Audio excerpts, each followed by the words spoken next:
Um, okay, somebody, welcome very, very much to Conversations. Pleasure to welcome to the program. Gentlemen from going to be talking about India, and they're also going to be talking about India from a very unique perspective in terms of some of the implications of health services being offered in India, which is creating, as I understand it, a considerable tourist trade, that people going to India for health reasons. And I want to introduce the guests, and if I may, on my left is Kalyan Sengupta, and he's from the from the Indian tourism, and he's going to be our major guest on this particular program. And then on to his right, Gloria, maybe you could close this, please, honey. Thanks, honey. Gloria, our helper, our friend, is helping to close it. Is Joe Thomas, and he's with it's called the Happy Holidays. And he's a promoter of India, and he's also very much promoting this this initiative in terms of healthcare within the country of India. And Joe, welcome very much. It was good to see you the other night at that meeting. Thank you. On my immediate right is my friend Jimmy Wadia, and he's been billed on earlier programs as the only Zoroastrian in New York, but he's also spent a lot of time in Bombay, and he's here also as a spokesperson for the country of India. And he has a brief little introduction he wants to do before I talk with our principal guest. What is that brief 1-minute introduction? All right. Please to introduce Kalyan Sengupta, Joe Thomas. This interview in itself is a reflection of what India was and what it is now. When I left India in 1977, and you would say to somebody, especially if somebody from Europe or Americas, that you're going for treatment in India, and they would say, what? I mean, you go to treatment America, anywhere in Europe, maybe even Japan, condescendingly, but treatment in India. And now it's the in thing. In fact, I don't even know of any other country which has anything even comparable to medical tourism. But I mean, that's your introduction. Yeah. Okay, that's your introduction, that in India there's a great deal of healthcare considerations that are of interest to everyone in the world. I think there are other places where it is also, but you're our principal guest, Mr. Sengupta. Thank you. And I wonder if maybe you could share, if you would personally, because you're our major guest on this particular program. These are supporters of you and for the country of India and so forth. But would you share your own background, please, born and raised, a little of your education, and then we'll get into a discussion of this phenomena disappearing in India. And we have a couple of clips from DVD about it. But could you share your own personal background, please? Well, actually, I am having my post-graduation in history of India, history and culture of India, and from university in India.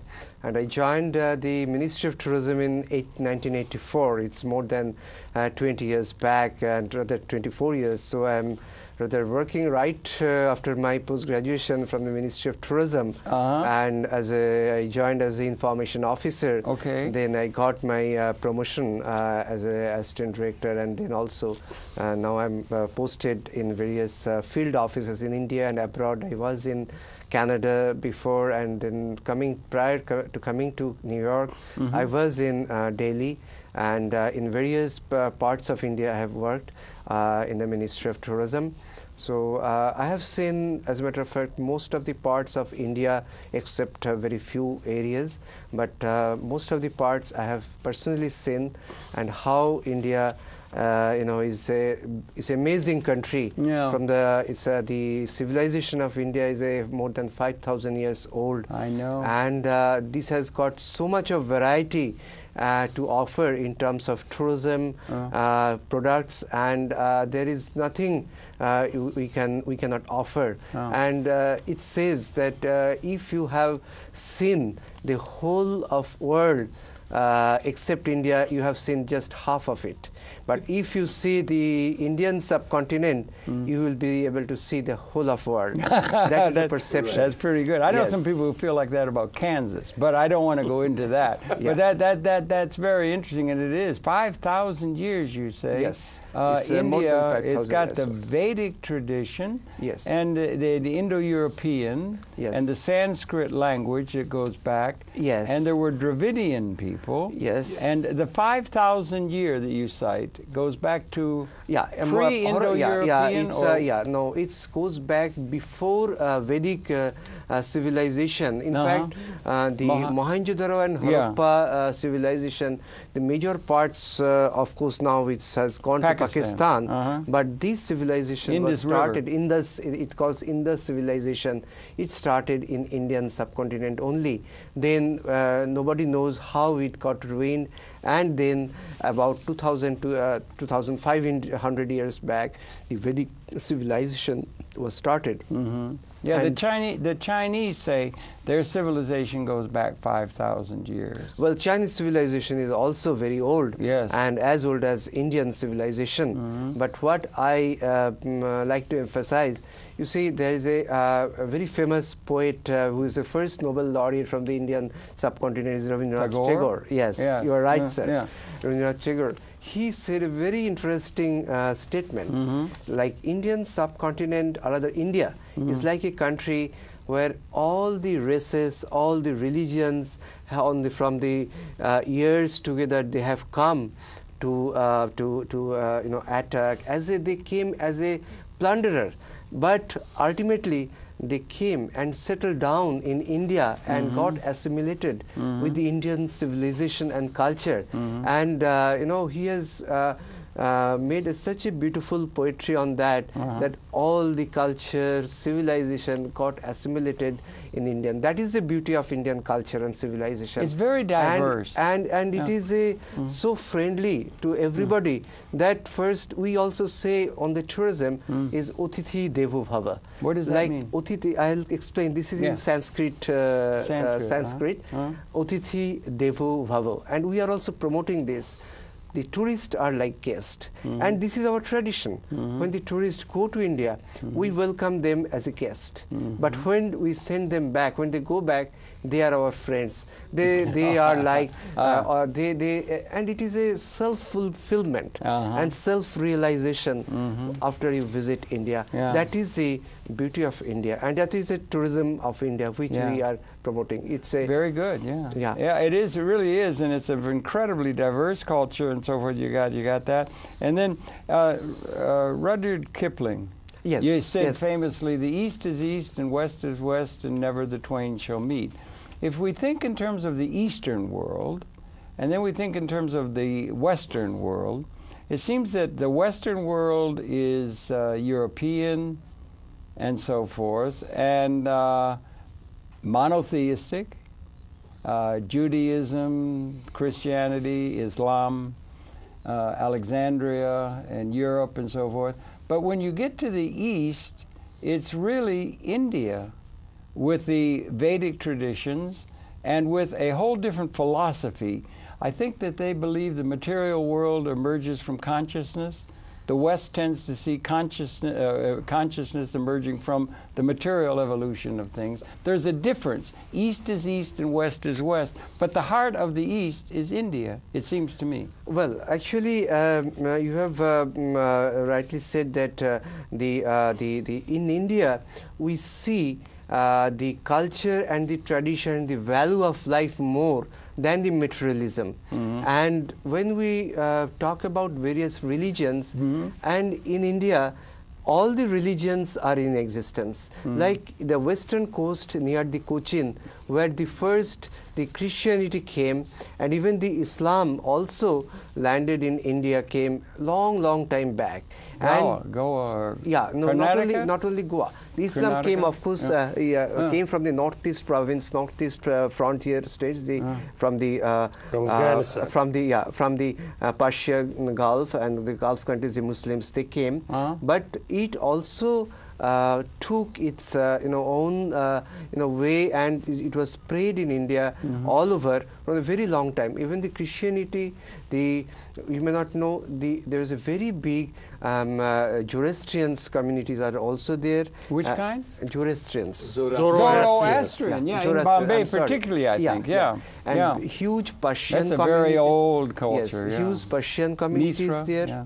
And they're huge, I think, what's the Muslim and the Buddhism. Yeah, Buddhism. Buddhism was born. Yeah, right. Yeah, right, Buddhism right. was born in India, and then it was India from where it was born, and then it spread all over the world. Yeah, and you have a different tradition. We're going to be talking largely, and Joe, it's so good to see you again. Joe's Thank your you, friend, and then I think Joe's he's got very that old friend, and I've been in business along with the help of India Tourist Office in India as well as in United States, and my Indian office is about 30 years old. Here we are around 12 years old in United States. I see, yeah. Encouraging people to understand the culture, rich culture of India in a tourist sense. When there's any such occasion where we are sort of interviewed, of course Kalyan Sengupta in his office helps us out. Yeah, well, that was very good. There's a great number of things that are attracting people to India. The Beatles went to see Mahavishnu somebody. That's right. And a lot of Ravi Shankar, and there was a lot of interest in that. And it's an inherently interesting place, much of it. And the thing we want to focus on today is a unique quality of something that's developing in India. And Jimmy mentioned it at the very beginning. And that is that in India there's developing, I guess we could say, a tourist attraction which is evolved around the health care that is being offered in India. Yes, sir. And that's very unique, and many people are going as tourists for treatment, medical treatment, to the country of India from places elsewhere in the world. And that's a new thing that's developing in large proportion and helping very much not only the people in India who set these things up and work in terms of medical people, but also the people from other parts of the world who are able to find medical treatment at far less cost than it is in the places where the costs are spiraling out of control in so much of the world, including the United States. Yes, you have a major medical facilities there, and maybe that's what we're going to want to focus on. Yes, you are right, sir. As a matter of fact, as I was explaining earlier, that India has got many things to offer in terms of tourism, and like from adventure tourism, from cultural tourism is a backbone of Indian tourism, which we have starts with the Taj Mahal and various monuments and various other things, and the culture, that is a cultural tourism. We have adventure tourism, and we can go to for water sports,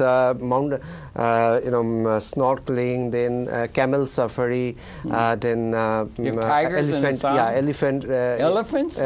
safari, Kashmir, and elephant safari, elephant safari, and there are very good wildlife sanctuaries are there, and then mountaineering, and these are the very good adventure tourism we have. Then we have also the yoga and Ayurveda, Those are wellness tourism. Medical systems developed. That is one part of the medical tourism. Is that Ayurvedic medicine? Ayurvedic. That's very traditional and important. Yes. And we call it wellness tourism. And we are promoting this wellness tourism now, and as a broader part of the one part of the medical tourism is a wellness tourism also. So what we try to project that the medical tourism has gone up, and for the last couple of years in a very big way and in a very rapidly all over the world, and India is one of the most sought after destination for medical tourism, because the Indian doctors are rated one of the highest quality in the world. Who rates them? What is the agency that rates doctors? No, there is no agency as such, but it is in the perception, because in USA, there are more than 70,000 medical doctors are there. 70,000 in the United States? Yeah. And Indian doctors. Yeah. Wait a minute, Indian doctors? Indian doctors. Of Indian origin. Indian origin. Wait a minute, let me get straight. 70,000 doctors of Indian origin in the United States? Yes. How many doctors are there in the United States? Do we know? I'm sorry? How many doctors, medical doctors are there in the exactly United States? how many Indian doctors? No, not Indian. No, he wants to know overall. the proportion. I would roughly guesstimate it around 1/3. You would guesstimate it that high? Yeah. That's a guess. Yeah. We don't know for sure. Now, I also don't have the exact figure how many doctors are there. Indian doctors, exact figure I don't know. But there is a huge number of Indian doctors are here in USA. And every year there is a conference takes place, Indian American Physician conference and show takes place in USA. It's called API, an association is there. And Indian tourism, we on behalf of Indian tourism, we also take part in that show. I would think you would, yeah. Yes. And the 70,000 doctors that are... The figure, of course, I'm sorry, that figures exactly, I have to check the figures, but that is exactly I'm remembering. But the 70,000 may not be exactly correct, but it's something like that. A lot of Indian, but what I'm trying to emphasize, a lot of Indian doctors are here, and my personal experience, I got sick here 2 years back. Sorry. Yes, and both my doctors, there are many doctors who treated me, but I got my main treatment. They are all from India in the same hospitals. It's a Cornell Columbia Hospital where I was treated, and even the New York hospital in Queens, and they are all Indian doctors, the main doctors from whom I got the treatment. Okay. And these doctors, originally they came from India, and the medical facilities in India, now we have got state-of-the-art facilities. The very good hospitals, nursing homes, they have got most latest equipments, and their education are also very high standard. Could we talk about that? You have education, we have education here where we have different professions, law and all that, all kinds of things. And the universities in India have medical schools where they teach special medical colleges are there. Science and special so forth. medical colleges. And I suppose most countries of the world do have within their university system a procedure for educating doctors. So, and we have a globalized world and so forth. Now we have a professional class of lawyers, and there's lawyers trained in Europe, there's lawyers trained in the United States, there's lawyers trained in China, and other things, and we have these things. Is there any kind of a thing like an international thing comparable to, let's just say, the American Bar Association, where there is a standards are set in terms of comparing the various educational patterns, let's say in the field of medicine, to where the training that you're getting in Delhi or in Bangalore or wherever is comparable, exactly the same as you would get if you were at Harvard Medical College or at Mayo Clinic? Or how do you make the distinctions between the quality of the training at the educational level of doctors who are trained in the various countries around the world, Zimbabwe or in some of the Caribbean countries and that? Have you got any take on that, the standard quality of medical training that is recognized by the world community? Yes. Well, I may not be the right person to answer exactly this question, but the standard of medical education in India is very, very high.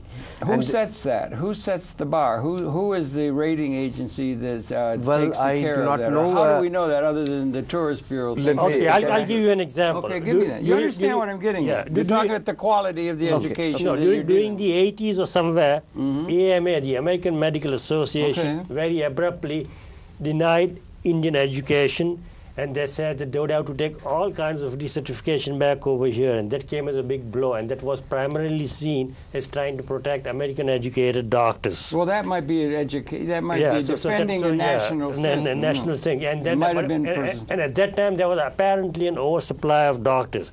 But as of now, with doctors needed in every county and every rural area in the United States, those distinctions are no longer there, and apparently Indian medical education is as good as any other in the world. No, well, that's idiosyncratic. I've got to that's the level of clarify that point. Yeah. There is a standard of test here, sir. Here? Yes, in the United States. Okay. He may be a very good doctor all over the world, not only from India, from China, whatever it is. Right. They're learning medical science in China and in all the countries of the world. When he comes to United States to either get an admission or to work in an American hospital, he's got to pass one exam. Well, that's if they come here, they do that. I don't know if you have to... And then he passes that, he's certified as an American graduated doctor or certified doctor, he starts his practice. Yeah, I know. Well, we have like unions, and we have American Medical, so is it going to protect the interests of the doctors? Yes. Is it financial interest? They're making a lot of money. They want to be able to keep making money. They don't want competition to cut into it. You're competing with the American Medical Association by who charge a great deal of money for a procedure that can be done for much less in India. Yes. Now, is the training, the service or the medical attention you're going to get, is it comparable or is it not comparable? And how do we get a standard of rating medical capability in the various countries of the world is what I'm trying to get at. Is a doctor a doctor? If somebody's got a medical degree here in the United States and they go to India, do they have to pass tests by the Indian Medical Association? Not necessarily. That they can do? What I'm trying to get at is the standard. And how is it set? And how do we say that the training or the medical attention you're going to get is comparable? And by what standards do we set those in terms of the world? So far it has been set only from the market point of view. Okay, from the market, then you got people who are making a lot of money, and American medical people are making a lot of money, so people might want to come here to America, 70,000. They would come here because they can make a lot of money. Yes, sir. So now you're going to set it up by India, by undercutting the cost that they're going to be able to charge in the United States. You're going to undercut. They're going to come here because they can make money. They can make a lot of money. You're undercutting the ability of people to make money or charge a lot for something that they're going to be get at a later cost. Is what they're going to get comparable to what they would get here? If you have to pay $100,000 for something here, you can get it in India for $10,000. Is it the same? Is it the same procedure? Absolutely. Are procedures becoming more routine? It used to be when you do heart surgery, it was a big thing, great big thing. Now it's like appendicitis. Absolutely. Everybody can do it everywhere. Everybody knows how to do open heart surgery. All standardized. Standard. That's what I'm getting at. Are there common standards? And it doesn't matter where you get the attention. It's just that they've got these standards they set in order to protect their economic base, each of the professions. Do you understand what I'm saying? Yes. And can you address that? Well, as you say that because when we talk about the medical tourism, we will see that how the medical facilities in India is comparable to United States. And the level of the doctors that are there, and the level of the doctors, and the is comparable to what there would be at the Mayo Clinic. And the general perception, and because I cannot tell you these answers exactly from the point of view of a doctor. Not from the point of view of the doctor, the point of view of somebody who might consider going there. They don't want to be put under the knife by somebody who doesn't know what they're doing. What is the medical, the general perception is this: the Indian doctors, they are very, very capable and comparable to the American or any. How is that comparability tested, and where is it notified? How do they know who's saying it? Yeah, who's saying it? Not just the tourist board, because they want people to think, it is an experience of various tourists who have gone. That's good. You got a track record. Yeah. Okay. Yes, who have gone there and have taken this treatment, and who have in fact spoken in the segment which maybe we are. There are testimonials. Yes, we have testimonials. Okay, that's something. Yes. These are just questions. I think it's wonderful that you're doing it. As a matter of fact, I have read an article in New York Times a couple of months back, and a husband person went there for some heart transplant, and he was staying in the hospital. It is comparable to a 5-star hotel, along with his wife for 1 or 2 weeks. Then after that, they also visited some place and some small. And then he was. It was like a vacation. It was a vacation. and the total expenses which he was mentioning, it is just 1/10 of the expenses what he would have incurred in the US. You're undercutting the market. You're undercutting the market here. They're going to charge you $100,000 here, and you're going to have to do it, or your baby's going to die. You don't have $100,000. You have 10,000 plus like 2,000 for an airline ticket. You can go to India, and you're going to get comparable attention that you would get in New York. I would like to make a correction. You understand what I'm saying? It's not about. It's not. It's just money grubbing over here. I mean, in terms of numbers, from the testimonials that I myself put on the DVD, it was something like 1/4 the cost.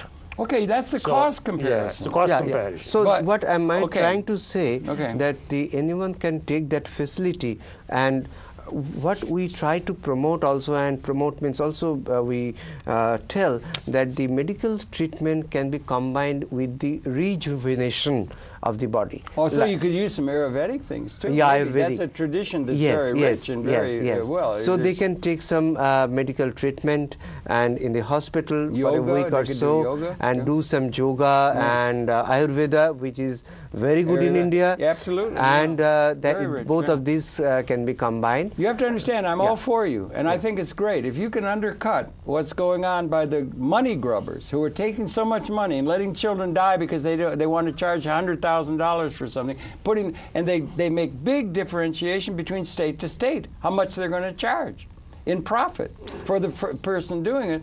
And it's good that there's some way that you can have competition to their setting standards that are making it, a lot of people can't even get it, and then the whole question is huge. I think it's wonderful what you're doing. I'm all for you. Yes. It's also happening in Brazil. Yeah. I think it could happen in Cuba. It might be able to happen in other places, and protect the American people from being gouged by the medical association. You understand? Yeah. Now, okay, I'm wondering, one of the things is, I'm sorry, this thing, it's a very interesting thing, and I'm really wanting to encourage it, because I think it's a wonderful check on runaway medical costs in this country.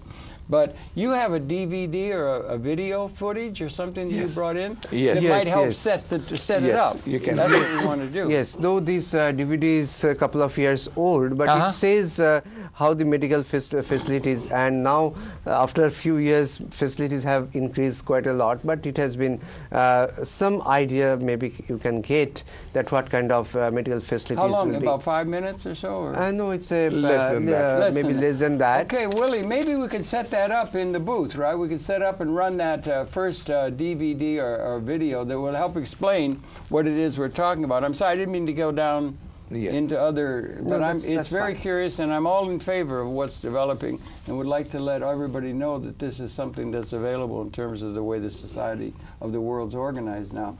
Could we try to run that DVD if we can get it going, please, then, Willie, or Joe, or Josh? Can we run that DVD, or maybe they're just trying to set it up? Well, okay, is that it? Now they're going to, let's see if we can run it. Is that it? Yes. Okay. Hi, I'm Howard Young from Europe. I've just had a successful surgery done on my damaged knee in India. It cost me just 1/4 of what it would cost me back home. Plus, my wife and I are enjoying this holiday as well.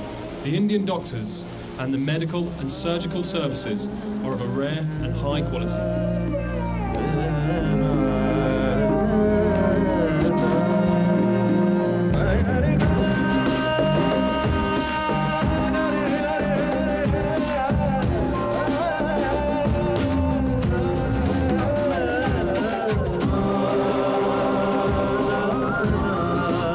Incredible India, the global healthcare destination, offers you state-of-the-art medical and surgical procedures at unbelievable costs. To cure with care is our tradition. Welcome to incredible India. Oh, okay, there's an introduction. I think we have another one we're going to run later. Yeah, that sets the overall tone there and everything. And you've got MRIs. I mean, we have a globalized world in a very real sense that standards around the world used to be different 300 years ago. There'd be a big difference. But now we have standards. People train in Britain. They train here. They have schools all over. They have common curriculum and that sort of thing. So the world has got MRIs in all over the world. They have these capabilities and so forth, and they have that in India as well. That is exactly I wanted to emphasize, because now the medical treatment is heavily dependent on the good machines and good equipments. And these equipments, whatever we are getting or seeing in the United States or European countries, the same kind of equipments are available in India, and these facilities are run by various hospitals and even the private nursing homes and facilities. And the quality of the education is also very good, and they, if required, also the doctors, they come and take the training and the courses, do the courses in Europe and in USA also. So they are exposed to what are facilities and what kind of treatments are done in the Western world. So that's why equivalent type of treatment and care are also available in India. And basically, as I was mentioning, that we are combining with the wellness tourism, Ayurveda and yoga with that. It's like the person just now you were mentioning that after the knee replacement, he can easily do some Ayurvedic, some physiotherapy, something like that, and yogas. Well, somebody who has to, the young man he was from Britain, I think. I don't know wherever he's from, Europe, but that was even closer to India than here. But he had a thing to be done. Let's say it's going to cost $10,000 or $20,000 for some procedure here. He can say, okay, I can get it done there for $4,000 in India. A plane ticket costs $1,000, so it's worth flying to India to have it done. Have a vacation, see the elephants, see the culture, have a vacation, and get your treatment there at the hands of very well-trained and well-knowledgeable people who know what it is they're doing. And why be held up by people who charge so very much more for something when it can be much less expensive? Globalization has affected a lot of move of currencies and things like that for the people in the market. But it's also, this is a human service that be able to take the advantage of different offerings by different parts of the world for the consumer. Right? It might be stated that the common man in India might not be as enthused about treatment being given to. After all, this is all about money. Of course, it's about money. However, that having been said, treatment in general in India may not be as first class as in the developed world, but it stands to a comparable extent in the developing world. Okay, well, that's a very important question. There are three things which is wrong, I think. Jimmy. I think they're more comparable. They're becoming more comparable all the time. But that's what I'm trying to say. Money does talk, though. Well, Harold, let me talk. I'm not getting a chance to say. Please, proceed, Joe. Go ahead. He said it's not comparable. If it was not comparable, nobody will go to India. We will not have that class of hospitals. Indian doctors, Indian engineers, Indian computer people. I'm talking about two separate systems. Noted, you see. One geared towards westernization and Western tourists only, which draws the elite. Yeah, well, that's what I'm talking about. The world is divided into, and every political entity, everywhere in the world is divided into the wealthy and then the poor, or there's some middle. But that class distinction applies to all the world. And so this thing that you're talking about, probably most of the people at the bottom end of the social economic system in Europe couldn't afford to go to India and do this, but people in the middle or upper middle class thing very well could, and that makes a lot of money, and it's a chance for the gouging, charging too much for something, or it might apply to other professions too. There's an evening out among the peoples of the world with some education. It isn't all like in colonial days. It was only there was Eton and Harrow and Oxford, and there was that standard. But around the world, they're developing on their own a competition with the Western models that they're claiming. And a lot of those claims that they make are for procedures that are becoming like open heart surgery is now like an appendicitis. Yeah. It's not like it was when it was special. At all. We spend thousands, millions of dollars in order to get a thing done in a prototype kind of way. People know how to do it. They learn how to do it. They know how to, and people all over the world can do that, and things that can be done. And they want to mystify it and make it very rare and very expensive so that they can charge a lot of money in the places. And I think to have the, they ought to have good health care facilities. They have good health care facilities, MRIs. They understand. They know what's going on. They're in touch with the internet. They're in touch with medical procedures. They pass tests that they can pass. They know. So it doesn't have to be all a captive audience of the American people or the Europeans to an industry when there's competition in other places that they can go to and take advantage of. It seems to me to make a lot of sense. Yeah, based on your earlier interview today, it might even be robotized at some point in time. There are systems of brain surgery they don't even trust to people. They're done by robots. Even in India, they do that. Yeah, the calculation is so fine that they won't trust it to a human being. It's done by robotic cyber stuff. Yeah. And India is very advanced in terms of information technology. Yes. They're advanced. So why shouldn't they be able to offer to the people of the world same service or even maybe better service than they would get in the United States, where they're being gouged with high prices?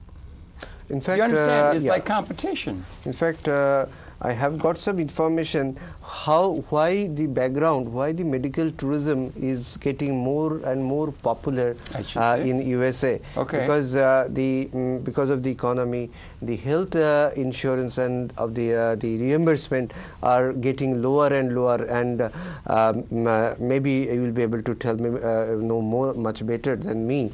The reimbursement from various insurance companies, they are cutting day by day because of the economy. And then almost I have just a small figure I'm quoting here. Get the figure. This is good. He's got his spectacles, and he will get the figures. 40 and an estimated of 46 million Americans, 1 in 6 people have no health insurance, and at least 29 Americans are in medical debt. And over 108 million in the US do not have dental insurance. And How many? 108 million. 108 million. Does this apply to dental as well as a study in India? I mean, that service. No. Dental or not? No.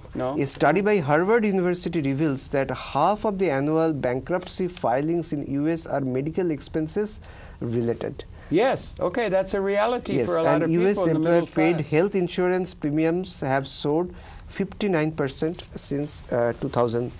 You're right. Well, that's in a sense what I'm saying. They're gouging. Yeah. So and they're going to get something. It used to be if you've only got one doctor, is helping to helping means the reason that people are inclining more to the other countries. Not necessarily they are going to China and other countries also for taking equivalent treatment, but much less price. Because after all, if they cannot afford, but if they need that, then they are free to do. That's right. If your child needs a procedure, it's going to die. You're almost ready to pay anything. Yeah. You'll sell your house. You'll do everything, anything at all to save them. And so it's a captive audience. Yeah.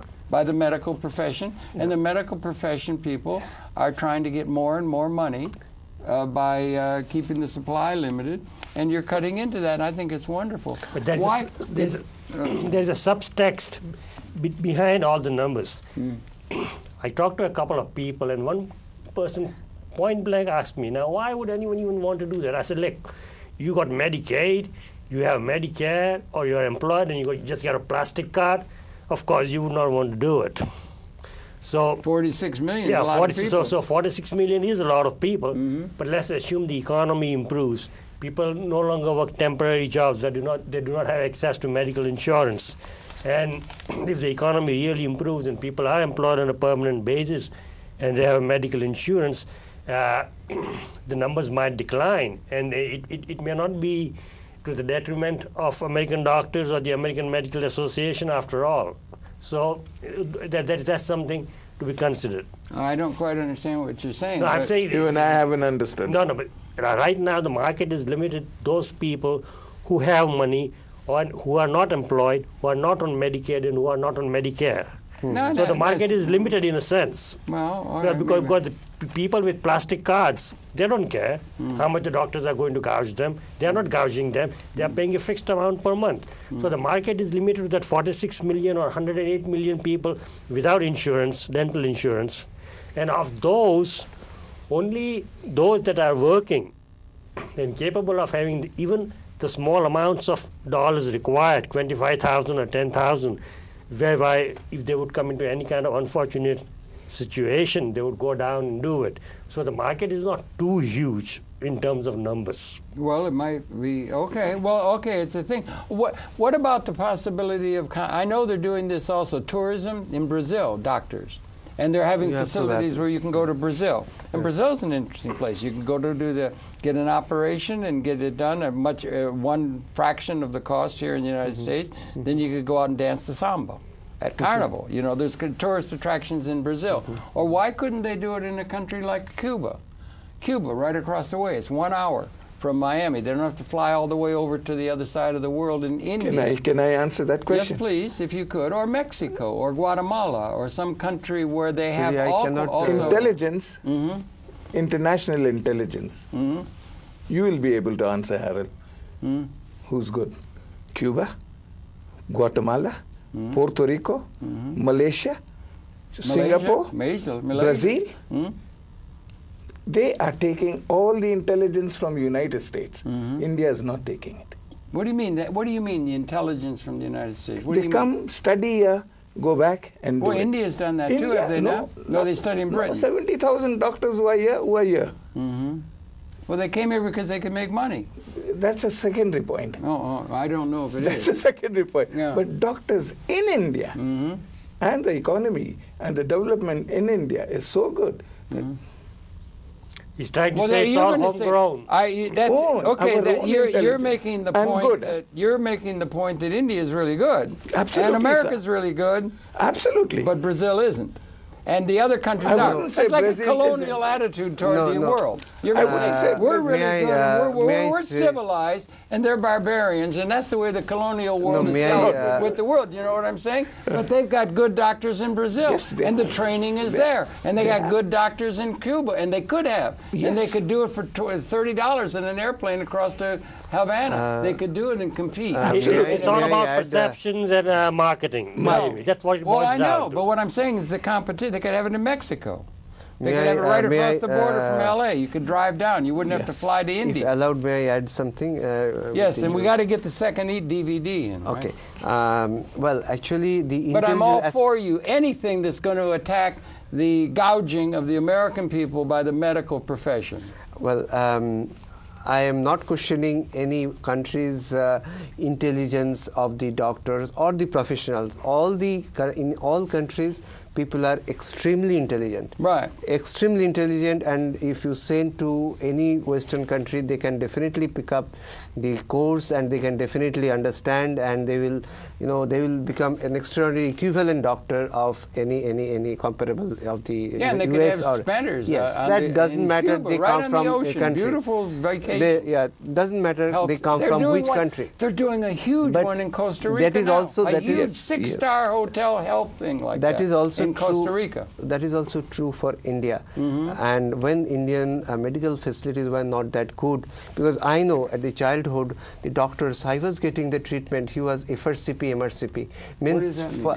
Those are the British fellow of the Royal College of Physicians. Royal College of Physicians, all British. All That's British. Very good. All British. All they are because the best students used to go to the London and Britain and from India. I don't think that's the case now. No. Even now. I'm talking about Europe is the place, and America. Yes, sir. For medical training. I'm talking about 35, 40 years back. 35, 40 years back story.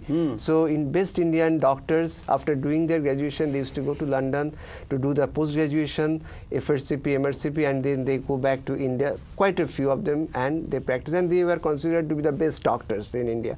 Because my physician, specialist in Calcutta was a FRCP, MRCP. So in most of the good doctors were from the British. So the intelligence, the quality of the basic training were all from the but India's got their own medical schools. Don't they have their own medical schools? Yes. And aren't they up to date? Aren't they tuned into the internet? And aren't they connected? And can't they read Gray's Anatomy and everybody can do it? Why aren't there standards of good medicine and good education?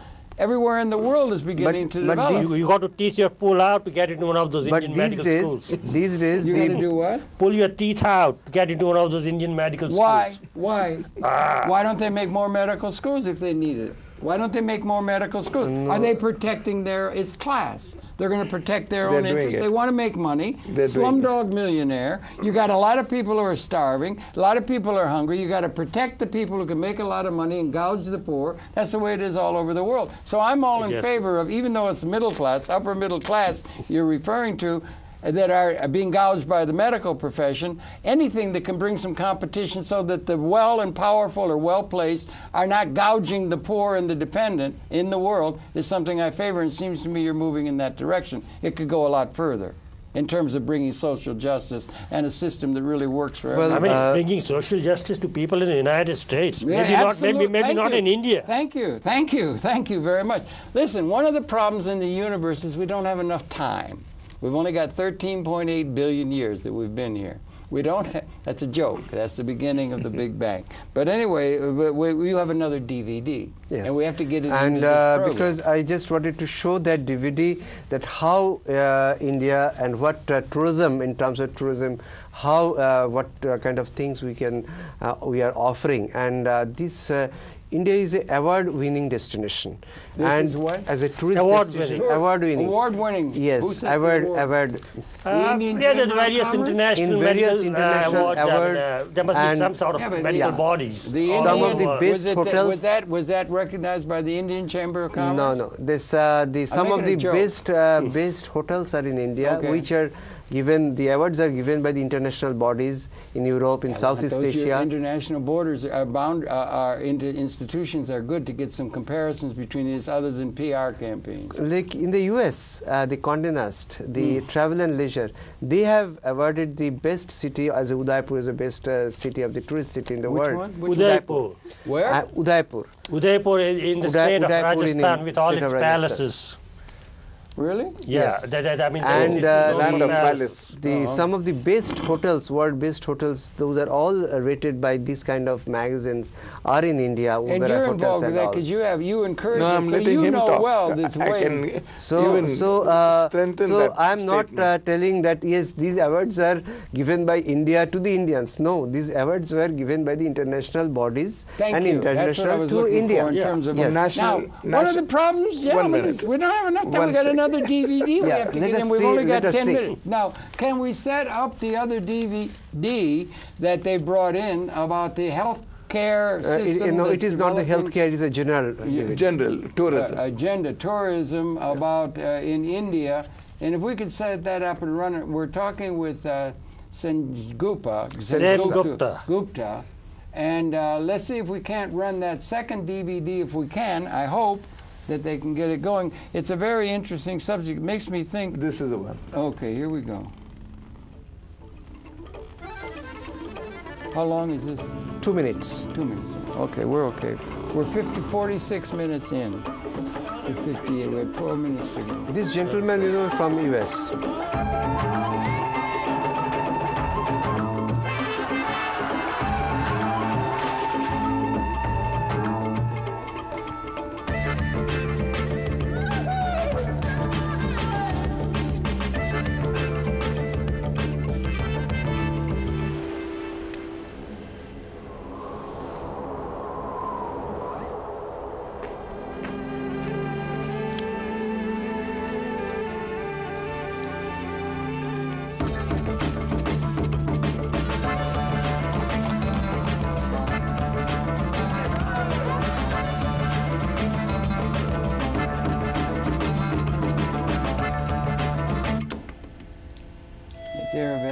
Ayurvedic. It's called champi or malish or massage.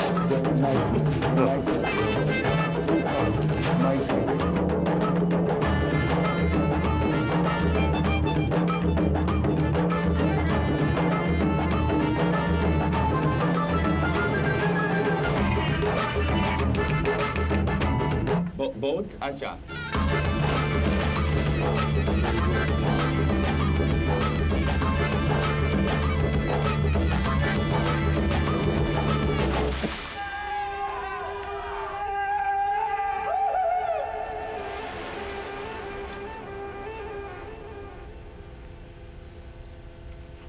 India, incredible India. The incredible India. All right, beautiful, beautiful, beautiful, incredible India. Well done. And well done. Let me add one point. Who put that together? Who was the director of that movie? I really don't know, but this was it somebody from Bollywood? Was it somebody from Bombay? But this movie got so many awards, including one in New York, one in USA. But the best, one of the best tourism film ever made in the world. It was very good. And the incredible India. Let me add to you, share this information. That is one of the most successful tourism branding of the world. Even it has been mentioned by one of the U.S. senator in the U.S. Senate from North Dakota. I think Drogan. I can give you the name. Drogan, yeah, he's a good guy. He was good. Yes. He's out, I think, now. Yes. But yes, that was good. But from North Dakota, he even mentioned in the U.S. Senate that this campaign is so successful. U.S. government also can follow this to promote or attract more tourists to the United States. Very good. Now you're in the PR business, huh? You're running public relations. You understand that. Does that stack up? Are you familiar with all the PR films? Yes. Now, you're familiar with the ones coming out of Cuba and out of Santiago, others. What I'm saying is that tourism is a big business. Huge business. Everybody's moving everywhere and going and visiting, and everywhere in the world is interesting. New York is very interesting to somebody in Bombay, and Bombay is very interesting to somebody in New York. So it's a big business. And this, and every place is interesting in their way. I mean, I was just thinking, when you show those beaches and that wonderful scuba diving, what's his name? Arthur C. Clarke lived in Ceylon in his life. He wrote 2001, great thing, and and he lived in Ceylon, and he spent 1/4 of his time underwater. Ceylon is now Sri Lanka. That's a separate country. Sri Lanka, yes, Sri Lanka. But he lived there, and he spent 1/4 of his waking hours under the water scuba. Oh. It's beautiful, beautiful underwater. There's all kinds of beautiful things in this world. Underwater sports in there's an island called Andaman Nicobar Island. It's just south of Bengal, on the Bay of Bengal. Beautiful corals underwater. Sports are there, and on the glass top on the boat one can go and then dive the sea on the above the Indian Ocean on the Bay of Bengal. Now I'm thinking of a world where they've got all these specializations. The more specialized you are, the more you can charge for something that's perceived to be rare. If you're a great baseball player, you can get $1 million a year, where there's a lot of baseball players. You understand what I'm saying? So you get specialized. So every specialization wants to be specialized, and in all the professions they want to have. We have a leading edge. Well, in the area of research, that's one thing.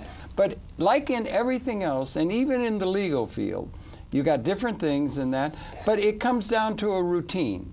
It comes down to where things, like I mentioned that thing to you before about open heart surgery, which was just unbelievable. You couldn't possibly do it until they got the breathing, but then it becomes like a simple thing. It becomes almost routine. There's things that can be done, and what they want to do is mystify it. You ever talk to a doctor? And they're going to try and tell you all the reasons why it's so complicated to give value to what they're doing. The same with a lawyer. They will try and make it complicated and everything, but it's getting down with algorithms and with things like it's leveling things out. You have the plain English law. Plain English law, right? But I mean, do you understand what I'm saying? So I looked at that thing there and I saw that, and I thought, boy, they got beaches like that in Cuba. Now, Cuba is a country, why couldn't they set, and I know for a fact that in Costa Rica they are now, it's a gigantic health center, and it's 6-7-star hotel quality on the western coast of Costa Rica, hour from Texas or something on an airplane, and they're setting up a health center there. And why can't you set up a health center? You could set one up in Cuba. And you could just set one up and have an MRI, and you have people who know, and there are people who know how to do it, and all the mystifying of pulling out a sliver or something you do in the name of doctoring and so forth, it's mystifying and making it, do you understand, the economics it's wonderful that you're doing that. It should be all over the world, that they're setting up centers that are able to perform, maybe not some of the things can't be performed, but centers that can undercut the medical profession. They could have things that could undercut the legal profession. They could have things that would undercut the accounting profession. There's all kinds of things where people are getting, or banking, all kinds of things are leveling out. Those have been already undercut. I've been out of a job because of outsourcing. So. Well, all right, but that's a mark that's there, so it's coming down to where we're going to be able, and now they got the commission in the DOT commission, and they're going to rewrite the financing of everything.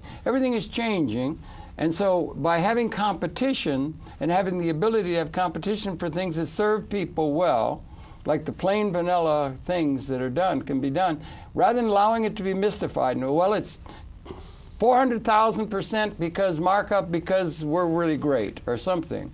In many fields, lawyering. Do you ever get legal fees and everything like that? No, but you might be missing a crucial point. What is the point? When I'm all for what you're doing. But when you're talking about medical care, people are truly concerned. It's their body, it's the pain. I mean, it's not like manufacturing a car over here, and if the same car is manufactured for 1/3 the price, obviously everyone will go there if it has a reputation for quality. But when it comes to dealing with your own personal life. Yeah, but that's because they're telling you that they're going to take a sliver out of your finger, and they're going to have their special kind of alcohol, and they're going to charge you a fortune to take the sliver out of the finger. But the thing that's being done is like, it's not so mystical, or it's becoming routine. Routine, yeah, but it's routine. No, but anybody could do it. They could do it. You could have people. You don't have to have big standards and tests and all that. No, but you're saying how come it's not in Cuba and how come it's not in Costa Rica? Right, I think it will be. So a perception has to develop that it is as good as over here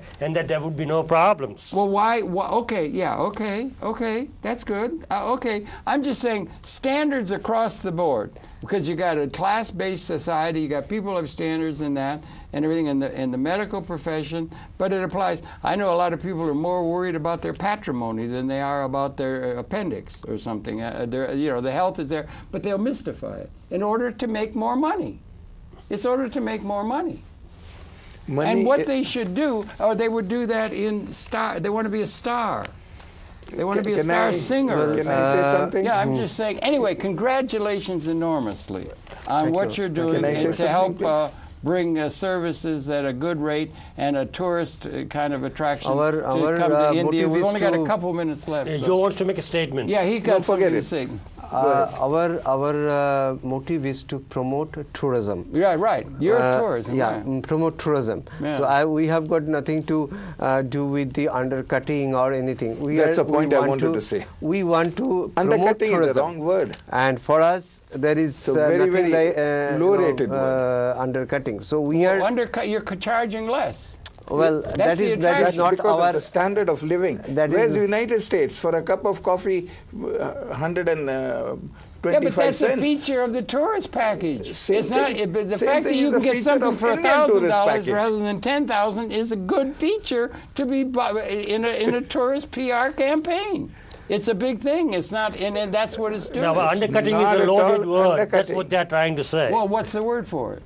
It's competing, I would accept that, okay, competing. but not undercutting. If it was undercutting, Americans won't go. I think Americans are smart. What's wrong with undercutting? You're charging less. You're charging less for a similar thing. Because of a standard of living. No, why is that not undercutting? What is it, something about Indian English as opposed to American English? I don't understand. Supposing I charge our point of view is that we are promoting tourism and we are trying to motivate the people do come visit in India, and also if you want to do the treatment, there are accredited hospitals are there, and you can do it also and combine the tourism with your treatment in India in a very or you could come and get the treatment and combine that with your tourism. Right, with your tourism. Either way. Anyway, go to India and get your broken leg fixed and go to wherever they develop everything. Scuba dive. It's an addendum. You can scuba dive in Cuba. They can develop these kind of, there's mystique around every profession,